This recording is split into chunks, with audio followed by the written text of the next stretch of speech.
All right, let's get right into it. The next giant leap for AI, it isn't just about being smarter or faster. Nope, it's about getting personal. We are right on the edge of an AI that doesn't just respond to you, but actually remembers you. And hey, don't take my word for it. That's a direct quote from the CEO of OpenAI, Sam Altman himself. When the guy who built the tool you probably use every day says it kind of sucks, that tells you something way, way bigger is coming down the pike. It really sets the stage for why this push for the next generation is so incredibly urgent. So what is this huge new thing? Well, it all comes down to one word: memory. We're about to see this fundamental shift from AIs that have like digital amnesia every time you start a new chat to becoming true partners that actually learn and grow right alongside us. The core idea here, the engine driving this whole revolution, is called persistent memory. Now, this isn't just the AI saving your chat history. Not at all. It's about it learning all your little quirks, your specific tone, the way you like to write your emails, your daily schedule, what your project goals are. It's about building one long, continuous conversation. Think about it this way. We're closing the book on the era of reactive AI, where every single time you talk to it, it's a blank slate. We are now walking straight into the era of adaptive AI, an AI that doesn't just sit there waiting for instructions, but one that actually starts to anticipate what you need before you even ask, all because it remembers what you've done before. And you know what? This future is showing up a lot faster than you'd probably guess. OpenAI is hitting the accelerator hard. See, there was a 28-month gap between GPT-4 and GPT-5, but Sam Altman's been very clear. The wait for GPT-6 is going to be shorter. This isn't just about a new model. It's a whole strategic pivot to faster, more constant improvement. Okay, so how does an AI with a memory actually change things in the real world? Well, the first and probably biggest shockwave is going to hit the business world.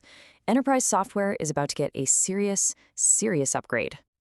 We're talking about a massive shakeup in 3 key places. First, imagine a CRM system that doesn't just hold data, but it understands the tone of a customer conversation and adapts. Or picture robots on a factory floor that learn how to do their jobs better just by watching their human coworkers. And then the ultimate goal: AI that plugs directly into neural interfaces, basically becoming a co-processor for your own brain. Let's make that really concrete. Say you're in sales. A GPT-6 system could pop up and remind you, hey, this client prefers really short, direct emails and only cares about the data. And then, boom, it drafts a follow-up for you in that exact style. That's not just a time saver, that's a tool that fundamentally builds better relationships. Now, whenever you have this kind of massive disruption, you know the smart money is going to follow. So if you're looking at this from a financial angle, where are the real opportunities in this new age of AI with memory? To really get the scale of this, just follow the money. This is not some small niche market. The market for customer data platforms, the very systems that will hold all this AI memory, is set to blow past $10 billion. That number, it represents a huge new wave of value just waiting to be created by this tech. So where should that capital go? Well, the playbook is pretty clear. First up, the platforms that will manage all this memory, the CDPs. Second, and this is a big one, with all this personal data flying around, advanced security is no longer optional, it's essential. And third, the long-term, high-risk, high-reward play, brain-computer interfaces. That's the ultimate destination for personalized AI. But of course, this amazing future isn't just going to happen overnight. It's not a done deal.